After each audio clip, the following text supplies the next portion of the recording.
என்னால் ஜெபம் பண்ண முடியலம்மா, இந்த பிள்ளைகளோடையே நேரம் போயிடுது, என் வீட்டு வேலையிலேயே நேரம் போயிடுது, நான் ஆண்டவருக்காக ஒரு ஊழியம் செய்ய முடியலை, ஜெபத்தில் கலந்து கொள்ள முடியலை.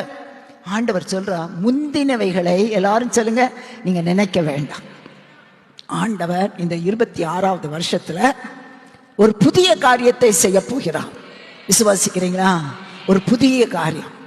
அந்த புதிய காரியத்தை ஆண்டவர் செய்ய போகிறார்.